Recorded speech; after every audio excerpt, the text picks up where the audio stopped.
I have spoken to some great people within sports broadcasting over the year or so that I've been doing this podcast, such as Clive Tilsley, Elton Wellesby, and Sky Sports' Julian Warren. During this very tumultuous time, I have the pleasure of being joined by another recognizable voice from Sky Sports, commentator Gary Taphouse. Gary, among the madness, I'm very pleased that you can join me today. How's things? Yeah, really good, thank you. It's been the busiest season of my career, to be honest, because football's been so fragmented in this crazy time. I've done more matches this season than ever before, so I count myself incredibly lucky and blessed to have had a bit of normality in my life. Unlike a lot of people, I've been going to football matches, so yeah, I'm just feel incredibly lucky to have been able to do that. I've actually just had a little bit of time off because the kids have been off for Easter, so I've decided to take a little break just to recharge the batteries. But I'm back on it. I've got a game in the Championship tomorrow, then another Premier League game at the weekend. So yeah, it's been a very, very strange time, a very strange year, obviously, not just for me, but for everyone else as well. But yeah, I'm very blessed. So I mean, as you mentioned there, the pandemic has provided a host of challenges in and of itself. And I, for one, cannot wait to get back to football games when the chance presents itself. But given the last 48 hours, I think it's pretty much impossible to avoid the elephant in the room, yeah, after the major news of the last few days. If you pardon me language, shit certainly started to get real.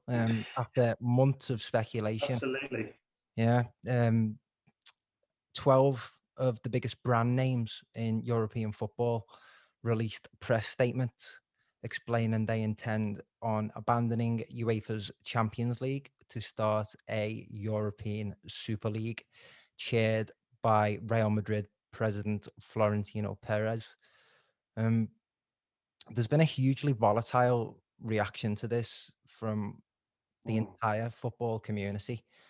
Um, and as I say, the response across the board, even from you know key footballing figures such as pundits like Jamie Carragher and Gary Neville, who, if anybody watched Monday Night Football last night, I do have to say, I tip my hat to the lads. They were absolutely It was sensational. brilliant TV, wasn't it? Yeah, Really electrifying. yeah, they were in fine form. And I've got so many questions about this. I could hardly concentrate yesterday, just sort of formulating on all the different sort of ideas. And I want to try and assess this as fair as possible. I don't want to, be firmly in the against camp, but I do want to hear a sort of balanced argument and um, Mm. understand the entirety of it, because obviously it has huge implications. But first, I just wanted to ask what your reaction was to it, Gary. I think it's the same as most people, Max, to be honest. Kind of revulsion, really. That well, on so many levels. The main one for me being that we've just removed sporting integrity. I don't think you can have a system. And people say, well, we had it with the Premier League that a cabal of teams decided to break away. Well, a very big difference there was that promotion and relegation was very much an integral part of the Premier League from the word go. There was never a suggestion that founder members couldn't be relegated. Um, an absurd idea. So the pyramid was intact. We could still have a situation where you could rise through the divisions as teams have done, like Swansea, and make it all the way to the Premier League. Now, with the Super League, you have a ridiculous situation where the founder members are saying, well, we're in charge of the rules and none of us can ever be relegated. We will generously allow 5 clubs entry per year into the league. Well, hang on a minute. Why would they do that? Because if they joined your little Super League for a season, they would immediately be banned from all UEFA competition forever. So why on earth would they do that? Massive, massive can of worms, many, many unanswered questions. But obviously the bottom line is we don't know what the response is going to be from in terms of the Premier League meeting today. Are they going to put sanctions on these clubs? Are these clubs seriously thinking of breaking away from the Premier League? I mean, you've only got to put social media on to see that the story is changing by the hour. I've seen a tweet just now where they're saying that one or two of the clubs are already getting cold feet because the reaction has been so strong. So is it going to collapse like a house of cards before it's even begun? I don't know. But I think like most legacy fans, as we're called, the whole idea is repulsive to me.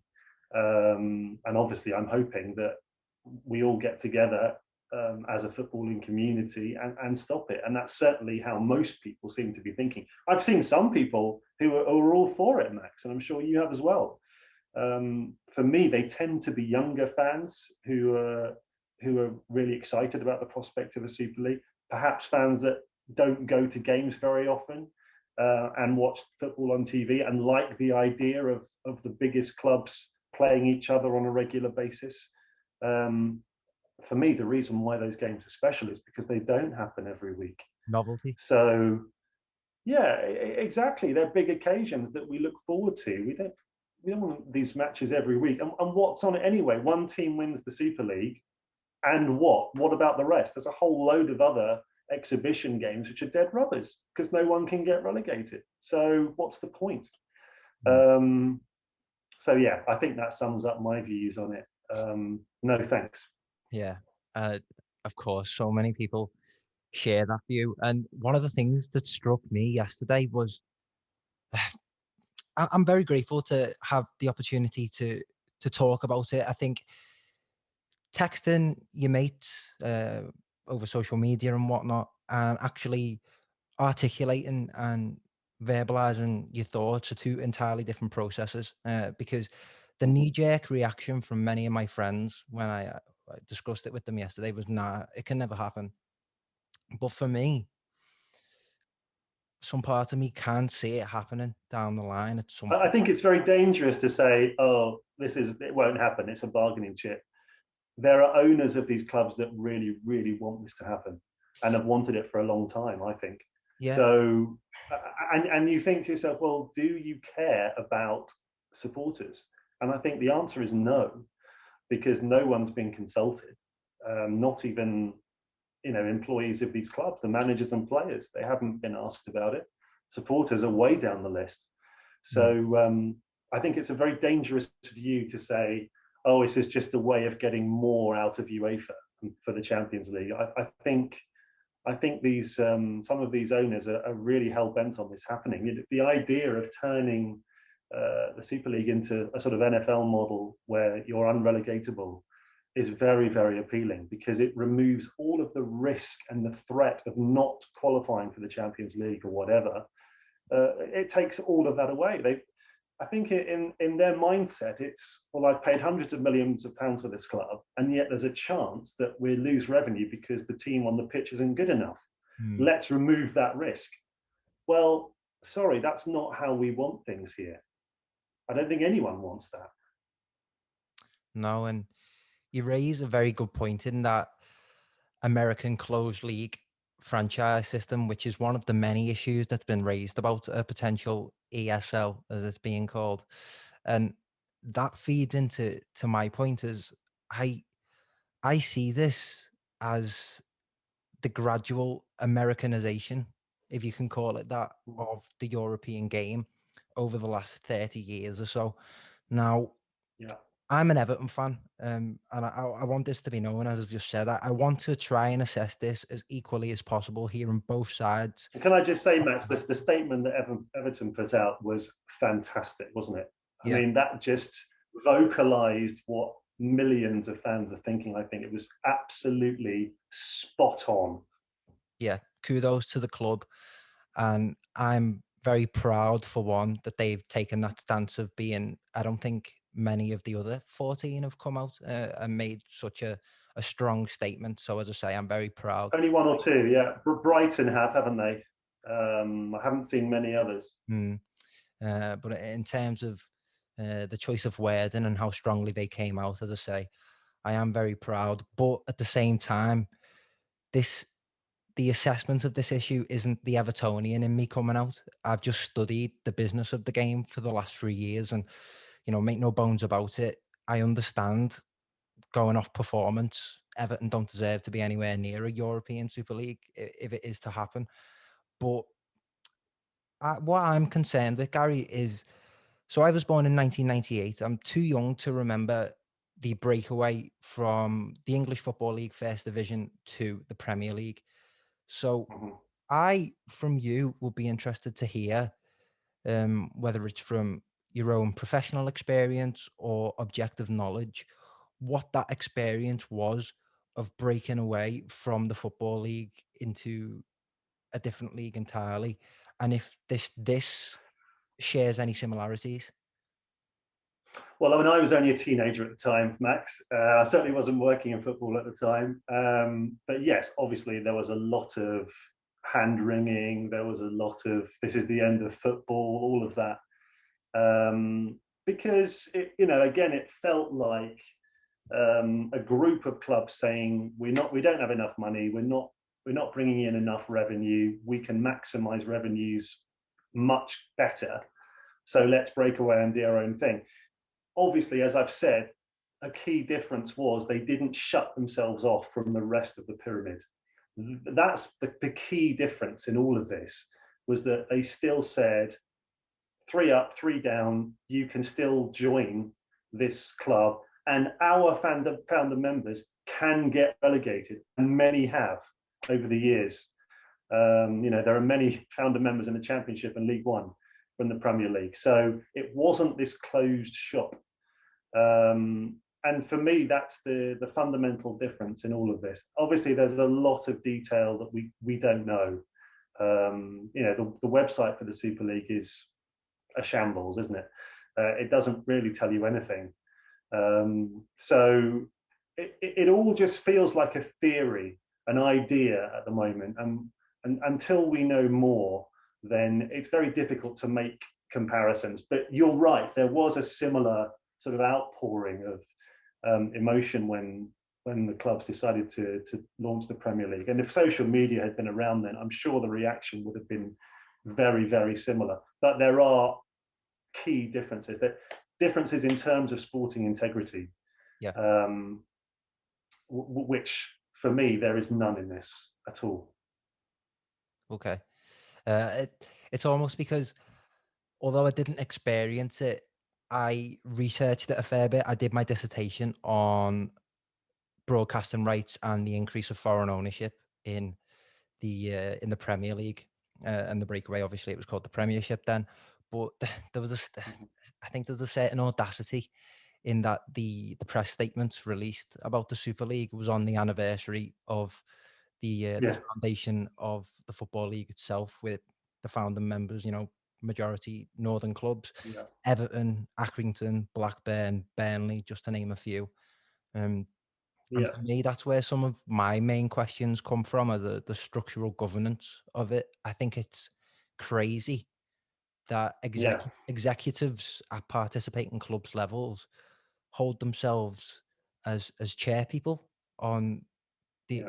the European Super League. I don't quite understand how that works at a Well, government who else is level. going to run it? FIFA and UEFA have disowned it, haven't they? Precisely, and So that raises issues. self-regulation is the only way now.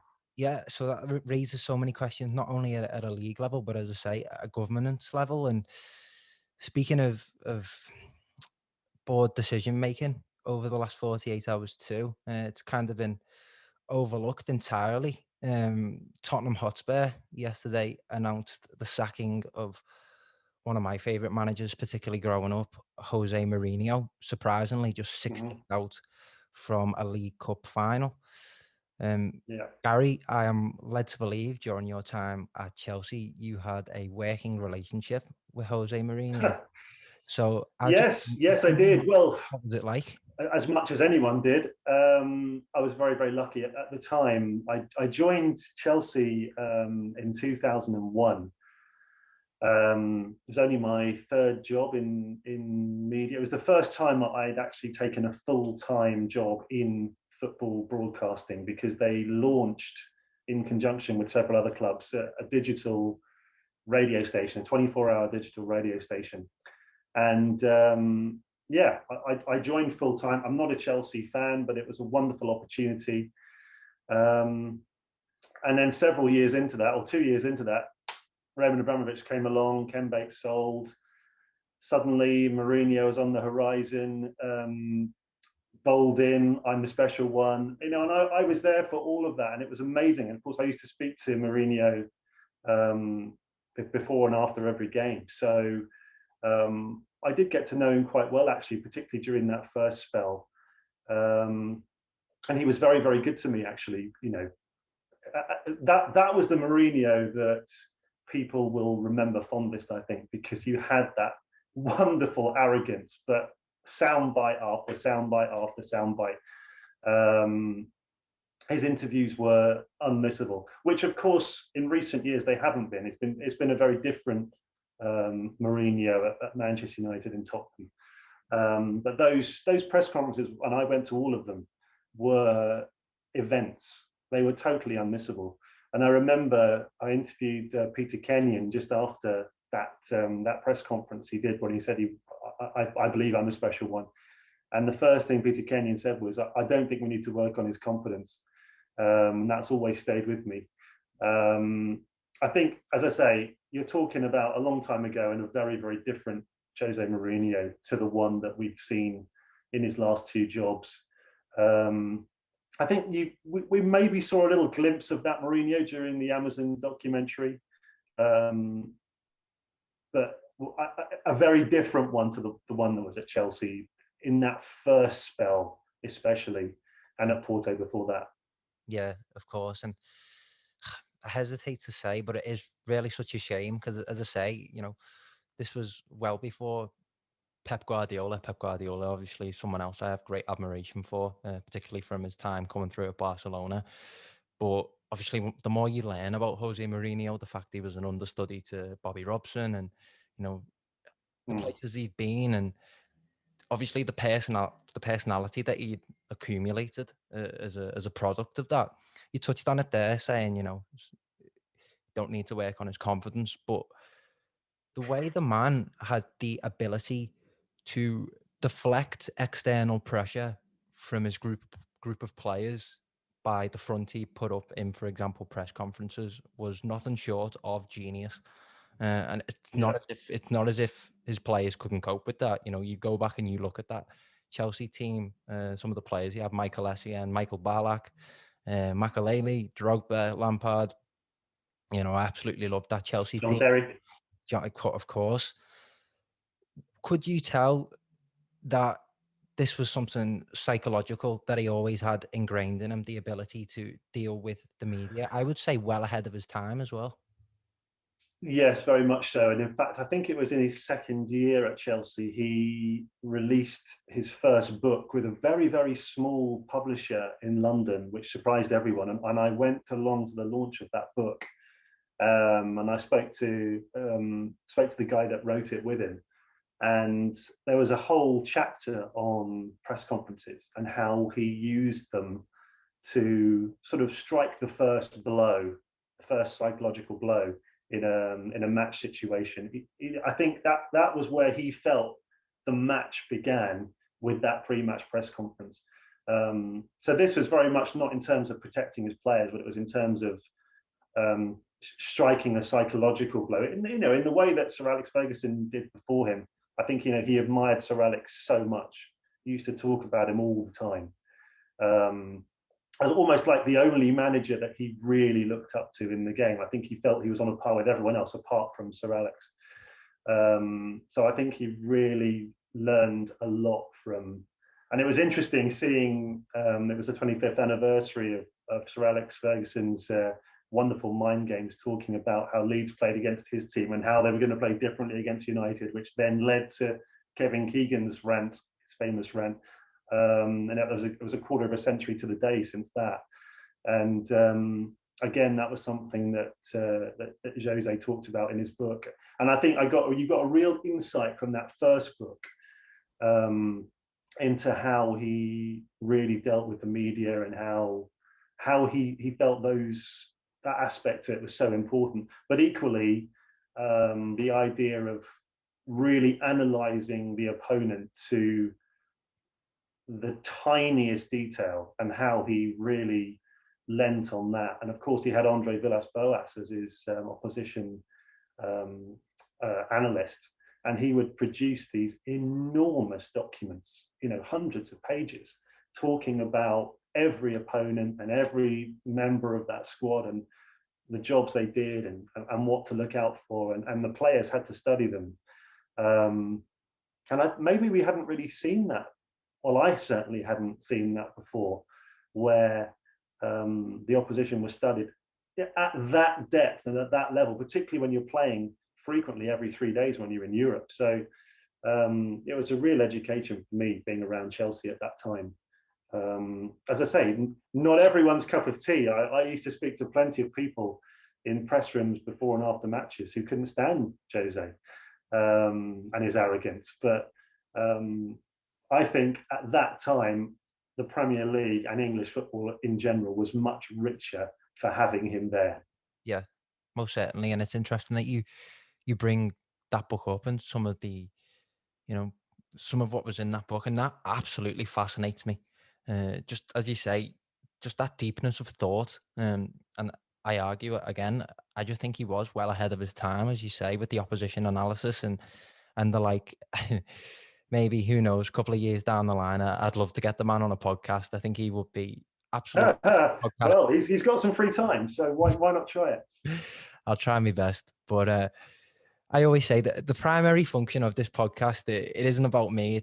It isn't about breaking news. It's about wanting to give people a platform to tell their stories. And like any good podcast host should, I did a little bit of research and listened to a couple of the podcasts that you've been on recently. And I'll try my best not to rehash the same questions. I'll try and approach them in a different way to get a different answer, if you will. But I'm just wondering, obviously, you've had a career that many, I would say, media students that want to work in sport, such as myself, have, really look up to. And I'd be interested to know, where did you, as a kid, grow up watching your football? Wow, yeah. It's funny because as a young child, I moved around a lot. So I was born in Leeds, but my dad worked for a company where he would be posted. He worked for a grocery store, a small grocery store company, and they'd send him to different stores all around the country. So I then moved to Sheffield and Bridlington and Hull in the first few years of my life. And he was eventually posted down to a shop in Surrey, which is where my family eventually chose to settle, in a little flat above the shop. And football wasn't really on my radar for the first few years. I've got to be really honest, Max, because at that time I was tiny. Right up until the age of 12, I was one of the shortest, tiniest people in the year. And obviously that didn't make for good footballing skills. I was just bundled off the ball and easily challenged and into the stand. It wasn't on my radar. What really changed it for me was Italia 90, that World Cup. When I was in secondary school, it was suddenly the first tournament where I wanted to watch every single game.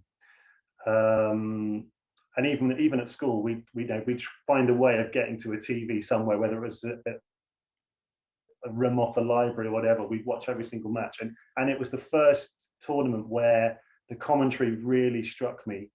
And actually, if I rewind a bit before that, I was at a school in Croydon, South London, and Crystal Palace had got to the FA Cup final that year against Manchester United, and very famous semi-final against Liverpool, which they won 4-3 in extra time.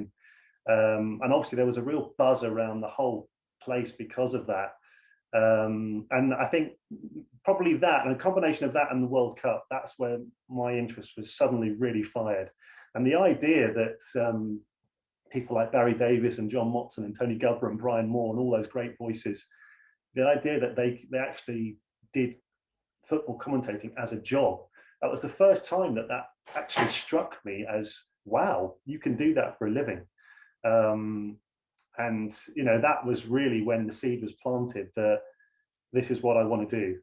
I don't know how easy it's going to be or how I go about doing it, but that was when the sort of the dream was formed. And every decision I took after that time was with working in football broadcasting in mind. Sadly, in those days, there was no such thing as a sports journalism degree or a sports broadcasting degree. The closest I got was multimedia journalism at Bournemouth University, which I didn't expect to get into, actually, because it was a very, very tough course to get onto. You needed very, very good grades. It was obviously meant to be, because every other course I applied to rejected me, and Bournemouth was the only one that said yes. So I went there by default, and it proved to be the best thing I could have done, because fantastic degree, learned so much, and got the opportunity to work with AFC Bournemouth at the time, who were absolutely brassic at the time. They were in the third tier, no money at all. It looked like at one stage they might completely go under as a club. And I was very, very fortunate that, good bit of timing, good bit of fortune who I bumped into, but I got the opportunity to commentate on their home games just for the club. Didn't go out anywhere live, but you could buy a copy of the video in the club shop with my commentary on it. And that is really how it all started for me.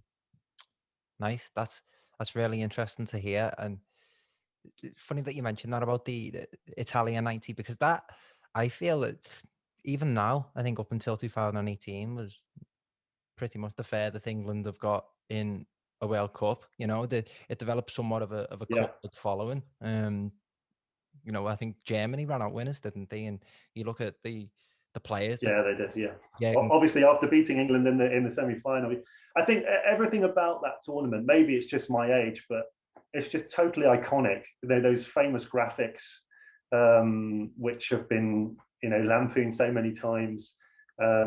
Cameroon, lighting up the tournament with the veteran, Roger Miller. He was in his 40s at the time, wasn't he? Yeah, they beat Argentina in the first game. And obviously great quarterfinal against England. Gosh, there were some terrible matches as well, as there always is in a World Cup.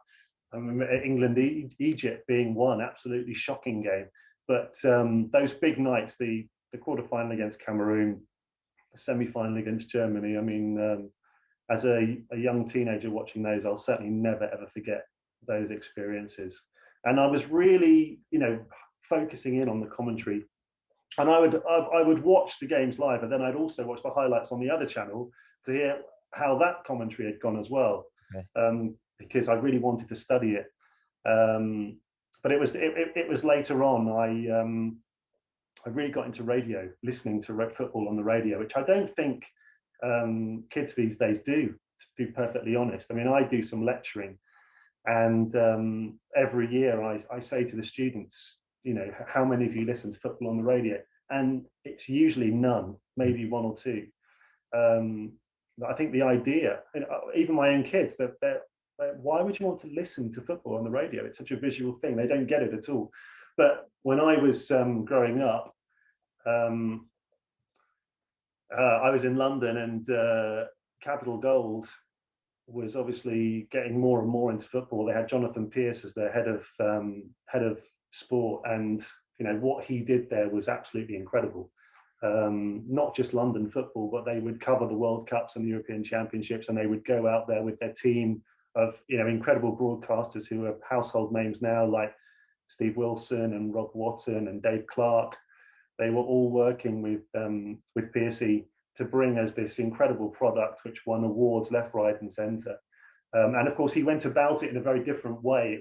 It was, you know, we'd probably consider it a bit cheesy these days, but you know, it was soundbite radio where once you heard it, you'd never forget it. And I would actually record those commentaries and listen back to them, and you know, just really listen to how he went about doing that job, and it absolutely fascinated me. And you know, incredibly, I got the opportunity to work on that show, and I literally overnight went from listening to Jonathan Pearce to actually having him cue to me at a game, and I just couldn't believe it was happening. It was like, this is an incredible life-defining moment. I was only at an FA Cup first round tie. It was Fulham against Northampton, I think. And I was in position at 12 noon for a 3 o'clock kickoff, and I didn't move until 5 o'clock in the evening. And I was probably only cued to 2 or 3 times in the entire game. But it was just an unbelievable moment. And yeah, that's why I felt, you know, just being a reporter at Fulham against Northampton, probably being paid about 30 quid, I just felt like I'd made it. All my dreams had come true. Yeah. And I can agree with that. Those career milestones, when they hit you in the moment, they certainly are something to be proud of. You're talking about radio. I mean, I'm not young enough to not listen to the radio, I should say. I mean, I certainly do remember if you couldn't be sat in front of the telly, or if it wasn't on telly, then you know, you would have to listen to it, whether for in my case, BBC Radio Merseyside or 96.7. But you've had all this different experience within radio, for example, and you're talking about Chelsea having their own radio station, which is certainly, you know, a pioneering move for the time. Would you attribute the experience with the different mediums of technology, would you attribute that to what has brought you such success over time as technology has developed as well?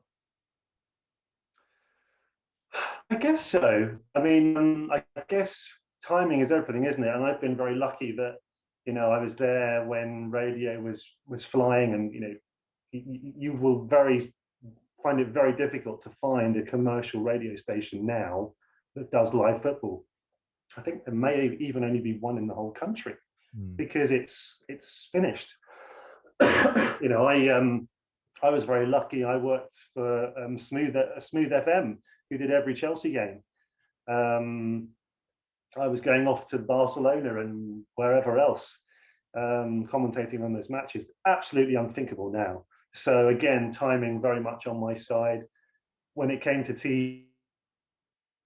TV, very fortunate again, because back in 2004, 2005, that was when Sky, the Premier League decided to sell the rights to the 3 o'clock Saturday games. So not showing them live, but showing long highlights in the evening.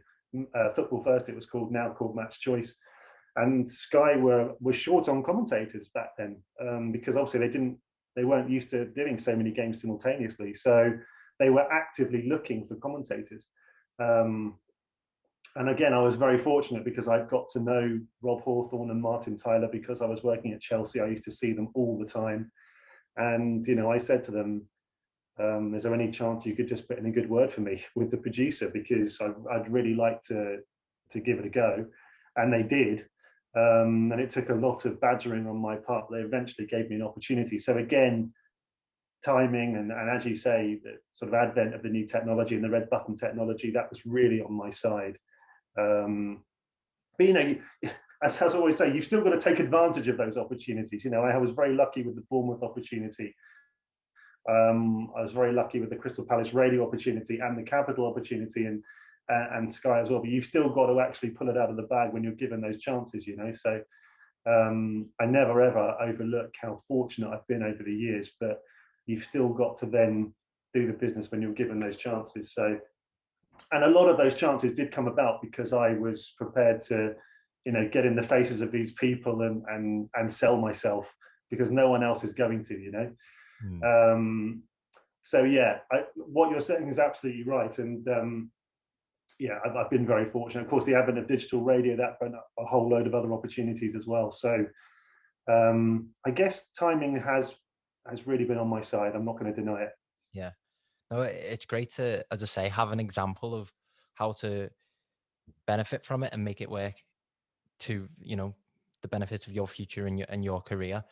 Now, And what I'd really say, Max, and I say this a lot, is however times have moved on and changed, you're always going to get the best opportunities when you actually speak to people. And if that means picking up the phone and actually calling someone, then do it. And you'd be amazed how many people, particularly younger people, don't want to do that.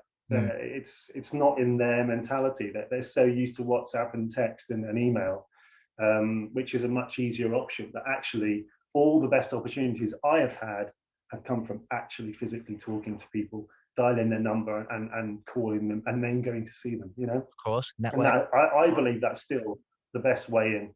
Yeah, I would agree. Networking, again, it's another function of the reason Yeah, why I have a podcast. It's I hate the word, but it is so true. yeah, Actually getting to talk to people is what it's all about. even if this is digitally over Zoom, that there's no substitute for that face-to-face communication, for people to remember who you are Correct. and suggest you for future opportunities. Now, I'll let you in on a little secret, Gary. Now, when I was a fresh-faced teenager, I really wanted to be a commentator.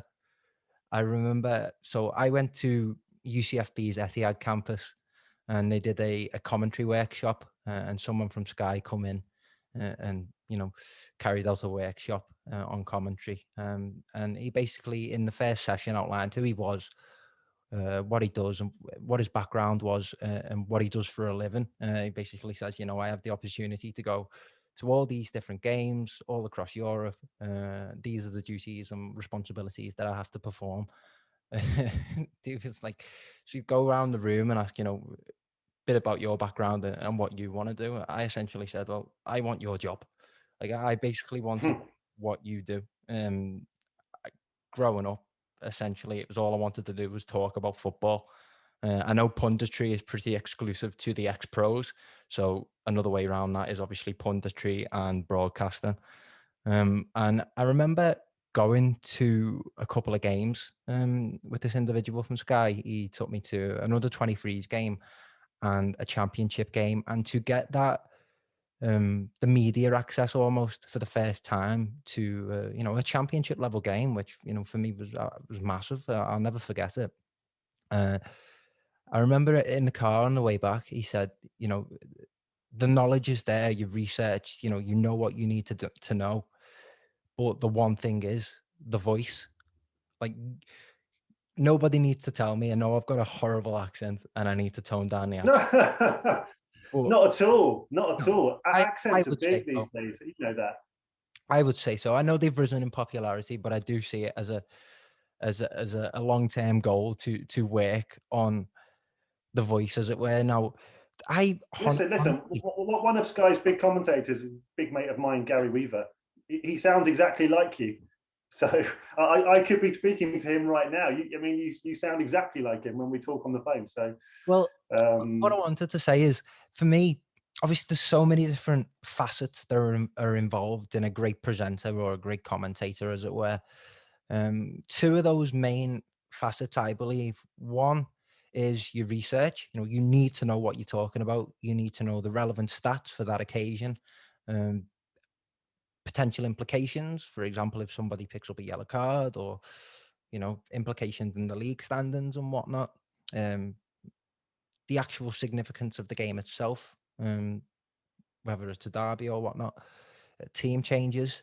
But another aspect of that is performance. So tone, pitch, cadence, all that jargon. Like, you need to develop a relationship with your voice, and yeah. be confident in yourself and your execution. How, over time, have you developed a relationship with your voice and mastering it for broadcasting?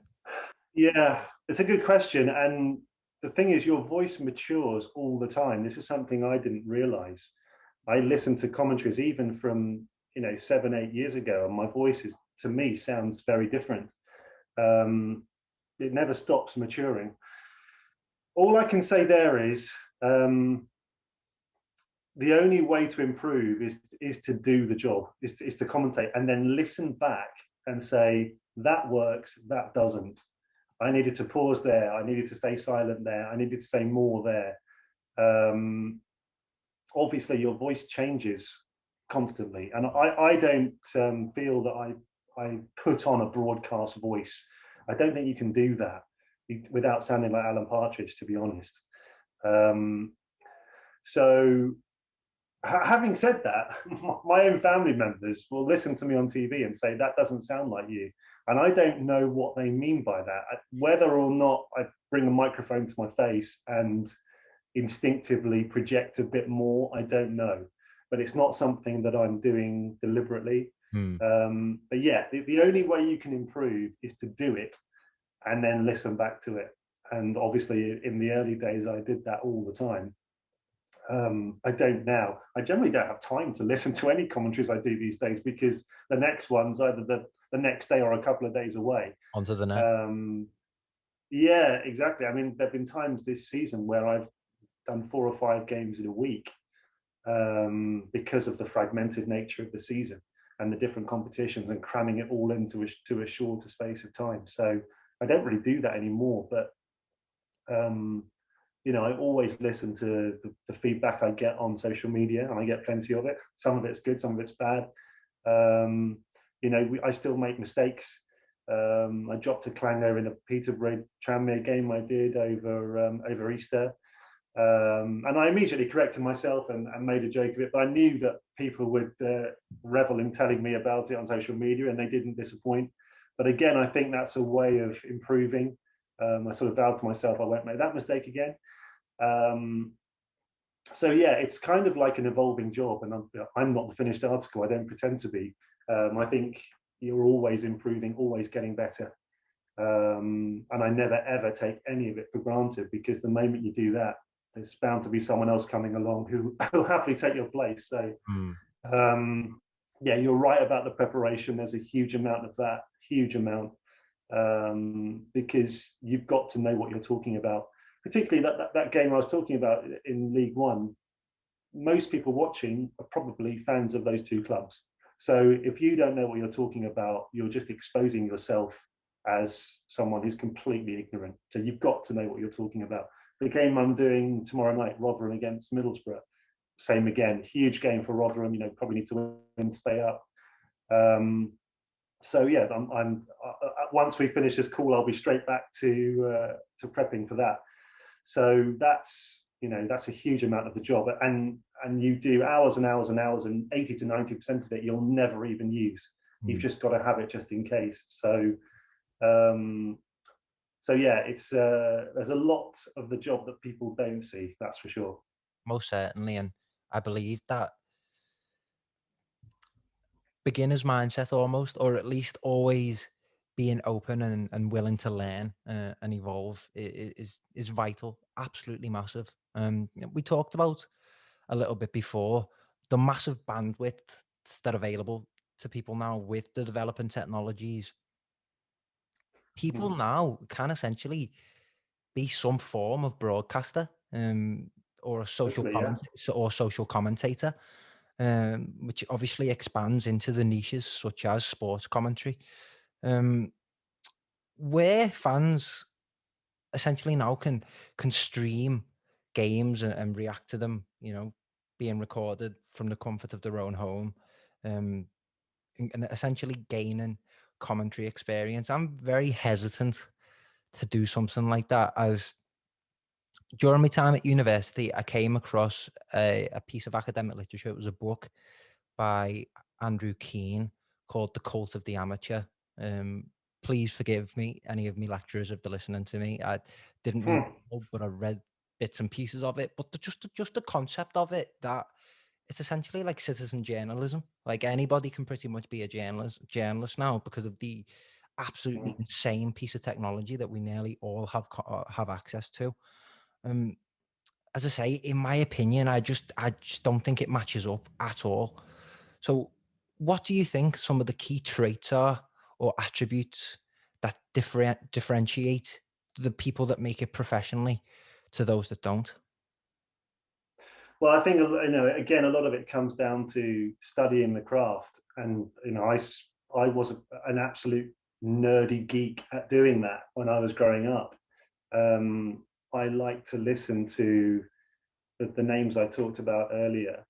Um, I would be paying just as much attention to the commentating as I was to the game, because I like to sort of see what worked, what didn't work, how they managed to find the right words at the right moment. That's a skill that takes a lot of learning, and there are times where I've managed to do that, and it's fantastic when it happens. And there are other times where I really haven't managed to find the right words at the right time, and again, that's when I come back to you're always learning. But I think the only way you can be a good commentator is to listen religiously to other good commentators, and the really great commentators, and understand the power of saying nothing, because sometimes that's the right thing to do. When you're at Goodison Park, you might not have some idiot, some irritant just saying stuff for the sake of it in your ear. You're there to watch the game. So over the years, I've learned to say less and less, actually.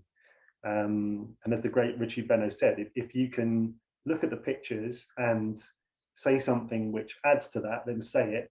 And if you can't, then shut up. And that is what I really, really try to do. If a team is just passing the ball along the back four and just taking a breather, then I take a breather as well, because otherwise you're just saying the same four names over and over again, and you're not adding to the pictures at all. And equally, you don't need to start talking about a stat or something, because then you're just filling airtime for the sake of it. So, yeah, learning to let it breathe is something that you only get better at as you get older. I think as a young commentator, you think, well, I'm being paid to talk, so I need to talk. Particularly when you've come from a radio background where you have to talk, otherwise there's nothing on air. I think it can take a long time to learn that properly. Again, it's something that I learned by watching people that I idolized growing up on TV. Certainly, and that was something that I was educated on during the commentary courses, the key differences between commentating on television and commentating on radio, like the broadcast differences. Like, you need to be a lot more descriptive on radio because people can't visually see. And I remember being told that was way back, there used to be a grid that used to describe Correct, yeah. B4, C7, yeah, absolutely, yeah. yeah. In the Radio Times, wasn't it? Yeah, and those just key differences that are essential for when you're actually live on the mic. That learning on the job is massive when you've got the opportunity.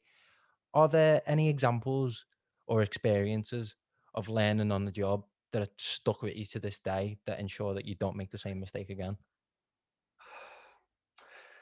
Yeah, I mean, gosh, there must be so many, Max, to be honest. I mean, a lot of it comes a lot of them are logistical, like making sure you're not cutting it fine on the travel time, and making sure the routes between the gantry and the tunnel when you've got to do interviews afterwards, because it's you can literally get lost in some of these stadiums. They're so vast, particularly if the gantry is up there and the tunnel is down there.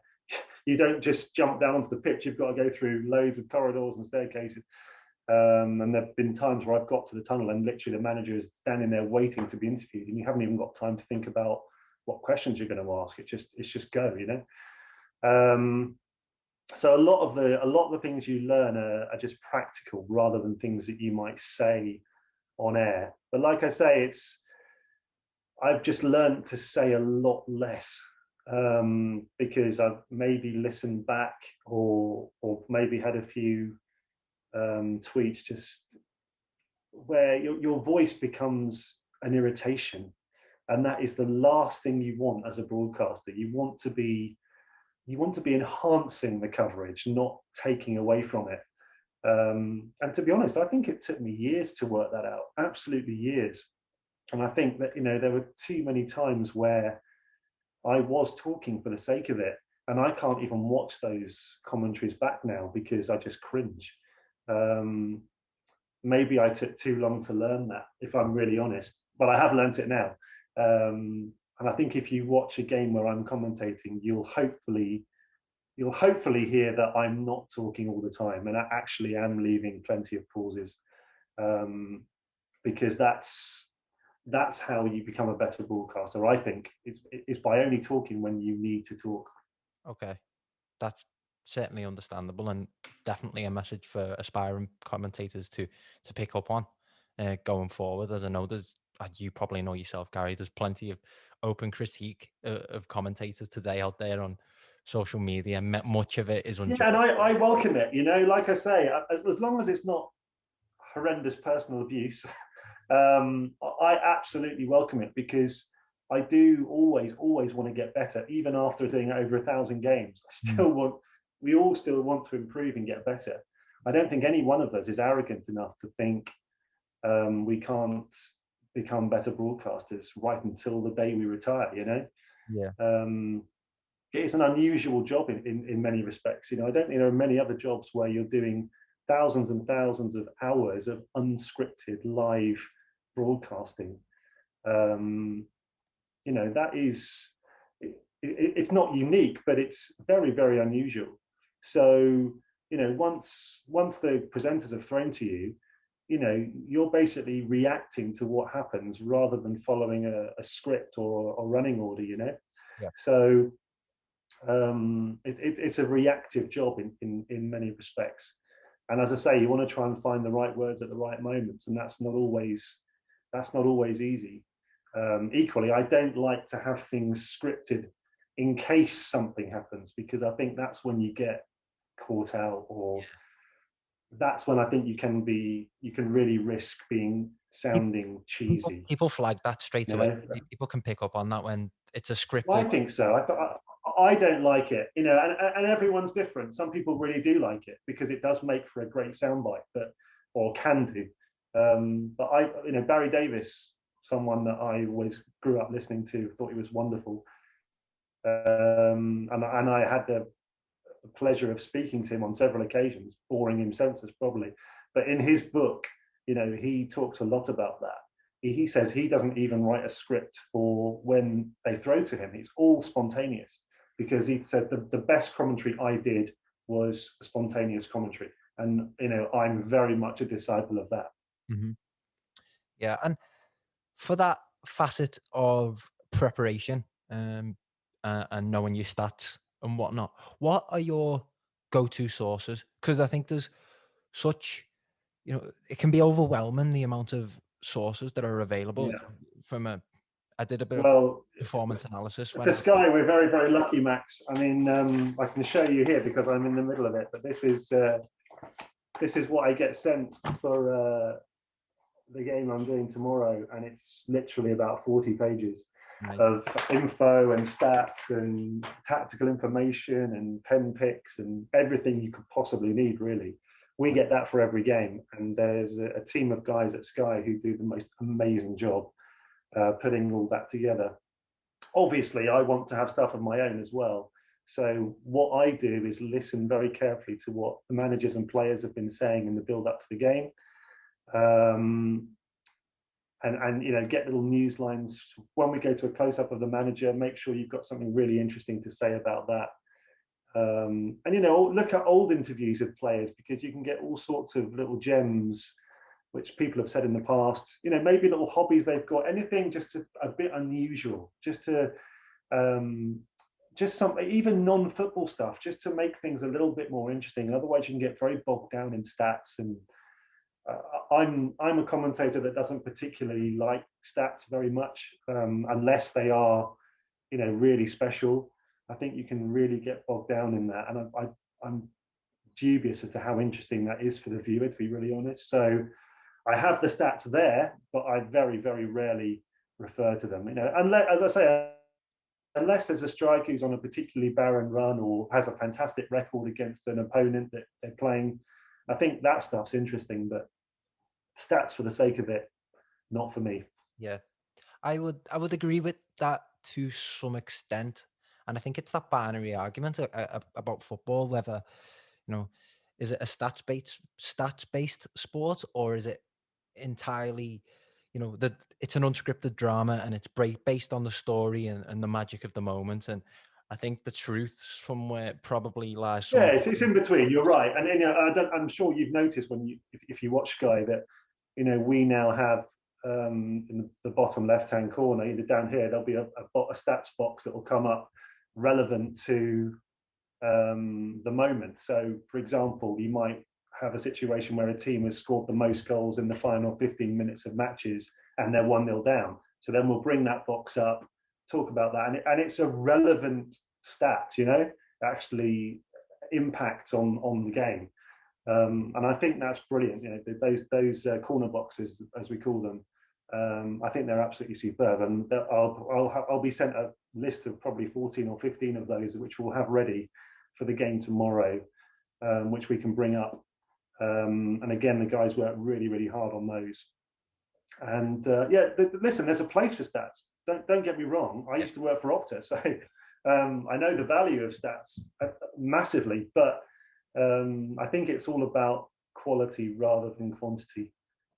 Certainly. And just on a side note there, in regard to the visual production of the product, the stat boxes for the viewer, certainly, they'll come in handy with the graphics and whatnot. But just on that note of working for Opta, for my own personal professional benefit, I guess, where is your often, I know you got your stats pack, but before those days, where was your go-to for stats and information? Because I was going to say this. Well, the key thing is to make sure it's accurate. So, as we know, there are websites out there that have a lot of stats, but there may be missing stats or inaccuracies. So I would always approach the clubs direct, and because every club has its own statistician as well. Okay. And I would liaise with them and say, look, can you just send me appearances, goals, all the important stuff, just so that when I'm on air, I'm being accurate. And actually, clubs are really, really helpful with stuff like that because they want you to be accurate as well. So that there are certain sites out there. I'm not saying they haven't got a place, because they do, and I'm not going to name them, but there are some websites which I use very, very sparingly because there are mistakes. And the last thing you want to do is so disrespectful to a player to come up with some stat which is incorrect, So, we're very fortunate with TV that, we have access to those stat packs. But yeah, when I do, for example, if I do an FA Cup game for the World Feed, I don't have a stat pack. So I will be starting from scratch. And that's what I say. I will get in touch with the clubs direct and ask to speak to someone who can sort me out with the correct info. And more often than not, what I've gleaned from the internet will be correct. But that, as I say, you want to avoid those silly mistakes which reflect badly on everyone. Yeah, you've certainly got to be careful now. Enough of stats to round up the podcast and finish it off. I want to touch on what people love about football, what gives football so much meaning to people as individuals and collectively as part of a group. You've attended so many different footballing events over the course of your career, and you even mentioned, beforehand, what made you fall in love with the potential of sports broadcasting was, that Crystal Palace semi-final and all that came along with that, Italian 90 and the presentation of the tournament. What are some of the experiences and stories that you've lived through that have really, that you hold in high regard and are very fond of because you've been to World Cups, Euros, Champions League? Yeah, wow. Yeah, really good question. And it's funny because the other day someone sent me the highlights of an FA Cup semi-final I did for the World Feed at Wembley between Hull and Sheffield United, which finished 5-3. And that was one of the most memorable games I was at. And I think it was probably because it was two teams who weren't expected to get to a semi-final. So it was a massive deal for the fans. The atmosphere was just so special. And obviously there were 8 goals, which helps, but that's certainly one that will always stick in my mind. Chelsea Barcelona, which was 4-2, I think it was, when Ronaldinho scored that world-class goal. I thought that Chelsea team was absolutely fantastic. It was an incredible. I'd done the first leg in Barcelona, which I think was drawn. I'm really testing my memory here. And that was a great experience being in the new camp, but we were actually in a commentary position which was behind the corner flag, if you can picture that. So right up high, above Mescayon Club, but then we're in a box behind the goal line. So the other goal over there just felt like it was miles away. But yeah, incredible experience commentating in a packed new camp several times. You know, those games were amazing. I'll always remember, again, another game which people might not have been excited about beforehand, but Portsmouth against Reading was quite early on in my Sky career. I was sent to that game with, you know, not particularly high hopes, but it ended up being the highest scoring game in Premier League history in 2007. It's still the highest scoring game in Premier League history, 7-4. Crazy day. The game itself and the interviews afterwards, they are certainly experiences that will always live with me. Another game which will always stay there is Tottenham putting 9 past Wigan at a packed White Hart Lane. Jermaine Defoe scoring 5 goals, and it was 1-0 at half time. So the second half was just completely insane. I don't think I'll ever experience a half of football like that again.